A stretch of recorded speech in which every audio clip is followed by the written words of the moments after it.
I'm guessing you probably haven't heard this yet, but did you know there's an election happening tomorrow? Yeah, I mean, this is news to me, and I'm sure it's news to you as well. So with that in mind, let's, as I said in front of my, some would say ironic background of the studio. This is a vote for DeSantis flag. Yes, it's been up for a while. No, I don't have a better background. So yes, it's staying. But yeah, we're going to go do, I think, my 7th and final electoral map prediction. As we get in the video today, I am going to lay out just a couple rules. Obviously, in my previous episodes, I've kind of changed how I do things. This time, we're going back to, we're going to be using polling. We're not going to be doing toss-up, stuff like that. So I'll just explain that as we get into the video. But as we do get started, I do want to hear, I thought of this right before I started filming, where are you, or what are you doing on election day? Perhaps you're just working, perhaps you don't really, you're just kind of apathetic toward it, which if you're watching this episode, you're probably not. But maybe you're doing that, or maybe you are working the polls, or who knows, maybe you're hosting a watch party. I don't know, but just let me know. Go down in the comments. Let me know what you're going to be doing for election day. Now, as we get into this video, let me explain the rules here. Number one, we will indeed be consulting polling. I'll be consulting the RCP polling average, and to get an idea of how these states are going, along with my personal opinion, of course. We will be doing no toss-ups. Last time I did do toss-ups. I will not be doing that this time in our final election map prediction. As far as the categories for the polling goes, we're going to be using the one I've used for the last couple episodes.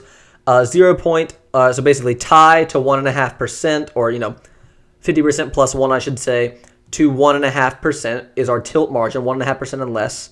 Lean is 1.6 to 3.5%. Likely is 3.6 to 8%. Safe is 8.1 and up. So that's how we're going to be doing things today. That is our categories. So without any further ado, let's pull up that election map and get into it. This is going to get pretty crazy, y'all.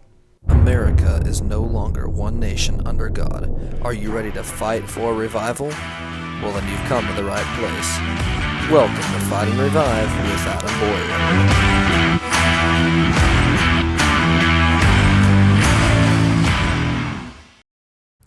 Don't forget to subscribe. I'm trying very hard to deliver my promise to give you the most conservative commentary, no holds barred, online from a biblical perspective. So don't forget to subscribe if you can.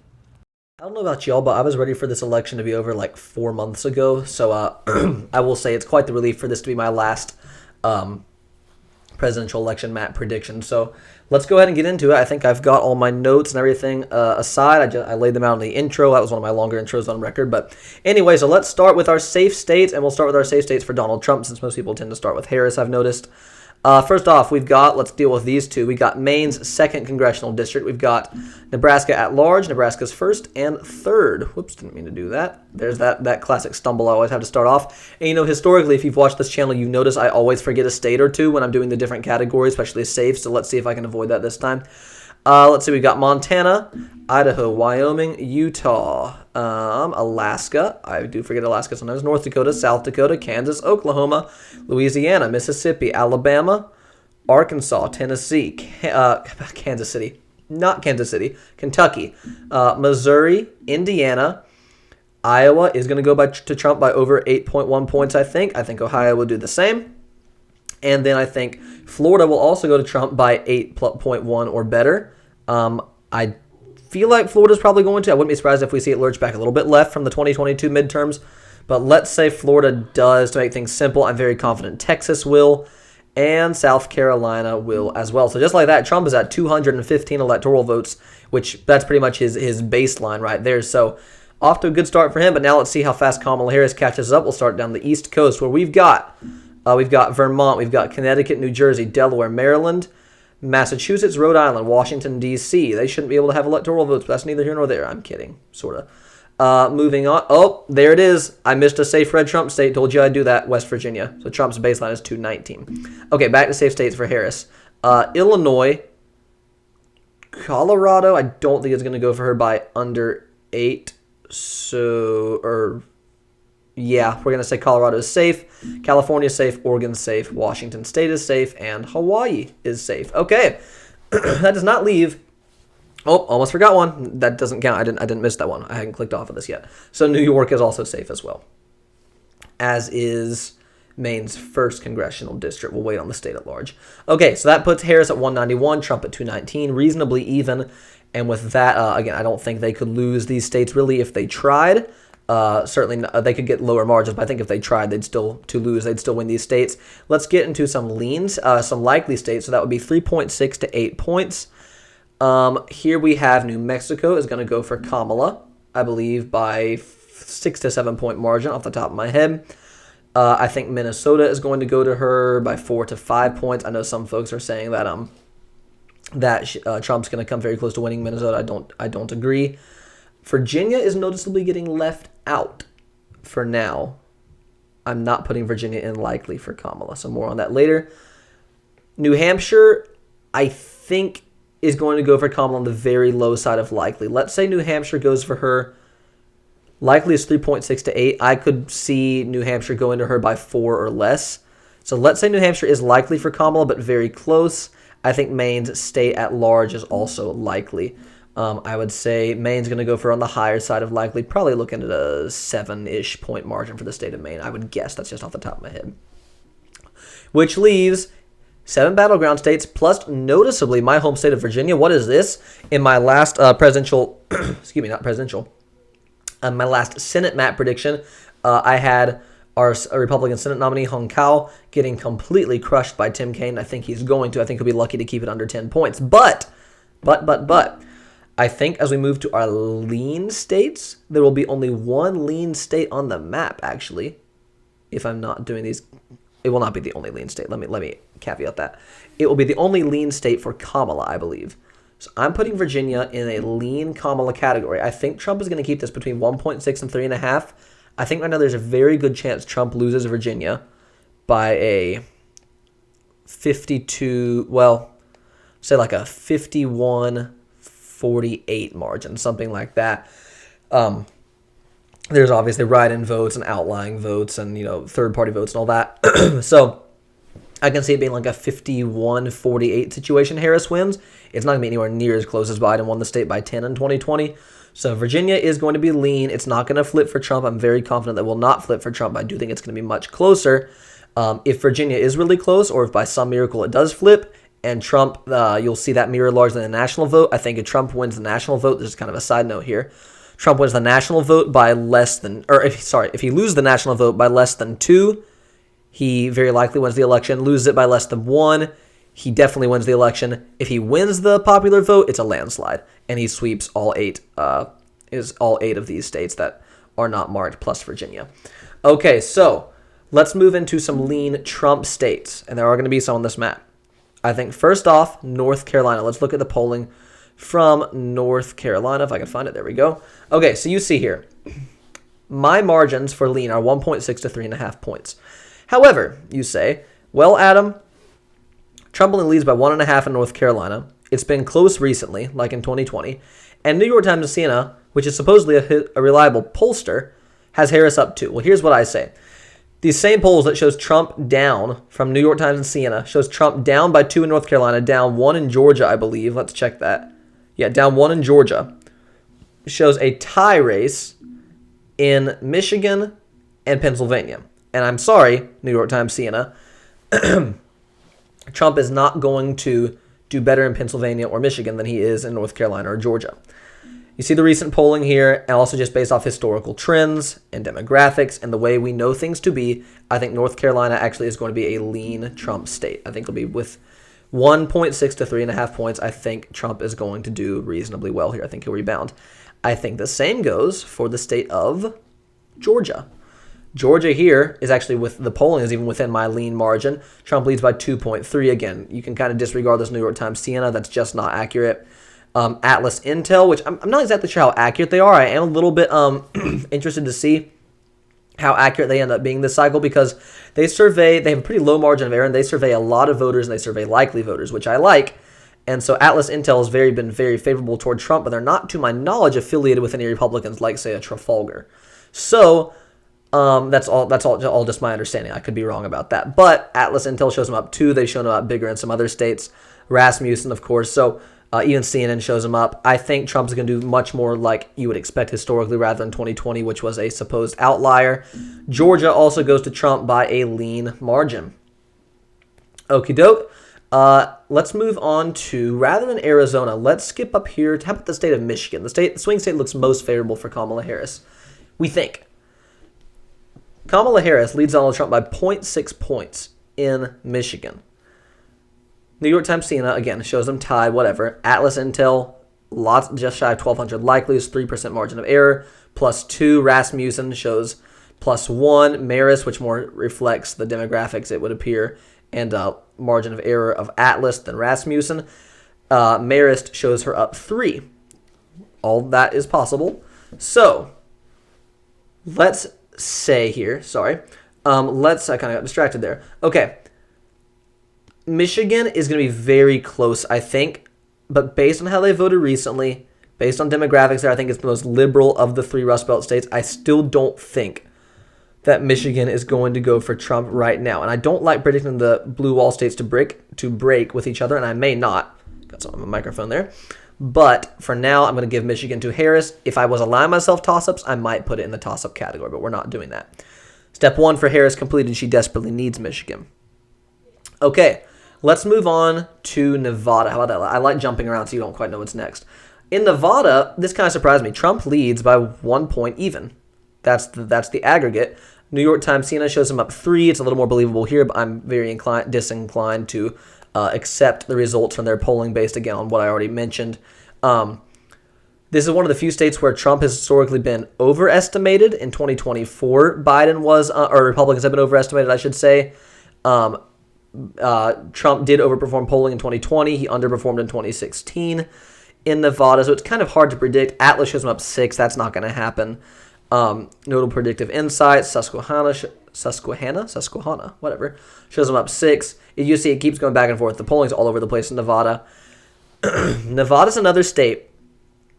If I could predict toss-up, I probably would. However, because I'm not allowing myself toss-ups, I think North Carolina and Georgia and possibly Arizona are going to go to Trump by decent margins. If all 3 go to Trump by lean margins, I think Nevada does go to Trump. So I'm going to put Nevada in the tilt Trump category. That's what I'm going to do.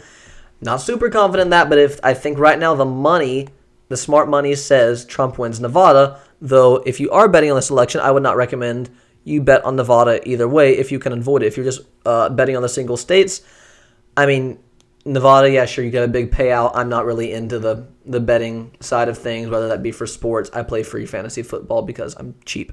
No, I play free fantasy football. I don't bet on the elections. I just watch and prognosticate.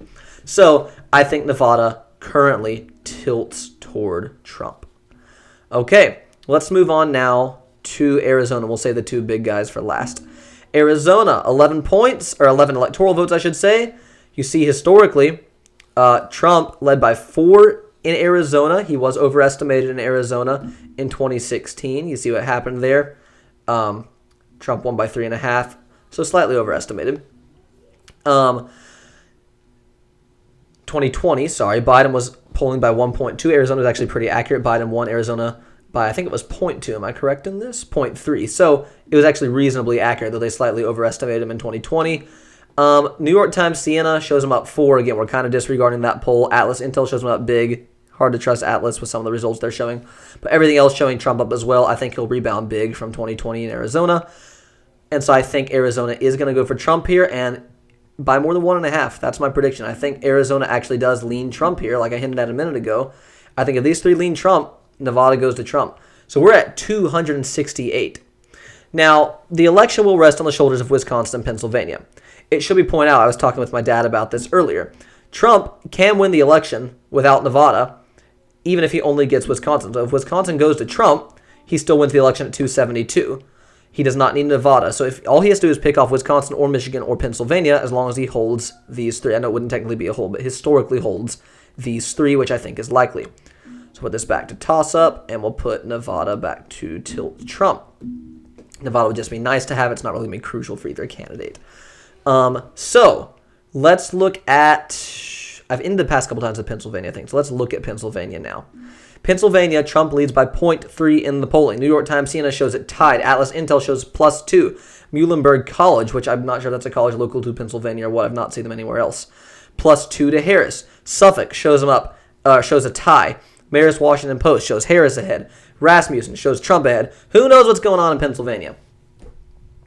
I'll be completely honest. I have no idea how Pennsylvania is going to go. If I had toss-ups on this map, I said it before, but if I had toss-ups, I would. However, as of now, the way the momentum is, and the way I don't think momentum is likely to change, I think any October surprise that was going to be dropped by either side would have been dropped. Now we have all this early voting. It doesn't make sense to drop it the day before the election, really. So I'm going to say Pennsylvania, based on what I'm seeing, based on what I'm hearing, based on the momentum, even to a lesser extent the polling. For example, look, Pennsylvania, Clinton was up in 2016. Trump won it by overperformed that by about 3. Biden barely won Pennsylvania in 2020. He was up 4.3 in 2020. So I'm going to say Pennsylvania tilts Donald Trump, and I'm not confident in that, but that's what I'm going to say. And yes, that does indeed mean Trump wins the election. It means he wins it with at least 287 electoral votes, but that does leave Wisconsin. Over the past little while, I've been most confident that if these 3 break, it'll be Pennsylvania the one that, if just one of these break from each other, Pennsylvania will be the one. I'm not so sure it won't be Wisconsin now. So even if Pennsylvania does go to Michigan, I think Wisconsin probably goes to Trump right now. Let's look at the polling. Wisconsin, actually, Harris does lead there, in part because of that New York Times Siena poll, which again, Trump is not going to win, or is, if he's tied in Michigan and Pennsylvania, for him to be down by 2 in Wisconsin would just be really weird. Demographically, Wisconsin is much more favorable to Trump than Pennsylvania or especially Michigan are. So I'm not exactly sure what to think of that. Atlas shows him up just 1. Again, Atlas has been kind of Trumpy, so to see Trump down by, or to show him up by just 1 does give me some pause. You see Maris shows Trump up, or shows Harris up 2. Rasmussen shows Trump up 3. So who knows what's going to happen? CNN shows Harris up 6. That ain't happening. A couple ties in there. So I don't know. Polling-wise, if I was going by the polling, I would say Harris wins Wisconsin, and we have a 287 to 250 election. Wisconsin and Michigan voting with each other would track, but so would it if Pennsylvania went with them. That would track. So as of now, I feel somewhat confident, more in Wisconsin just from what I'm seeing and hearing. I'm very conflicted. I've seen a lot from both sides. I want to say Wisconsin's going to go for Trump. I almost feel like it's going to, which will put him at 297 to 240. But because I always like to err on the conservative side of things, that is, underestimate how well I think we're going to do, I'm going to give Wisconsin to Michigan. Wow. Give Wisconsin to Harris at the moment. And I don't feel good about that at all. As a matter of fact, I'm trying to think what I would most expect to see on election night. The pessimist in me says Harris gets it based on how our recent elections have gone across the country. I'm going to go with my gut, though, even though my political prognosticator pessimist inside me, I tried saying that 5 times fast, that was good, says Trump loses. My gut says Trump wins. Let's put Wisconsin for Trump.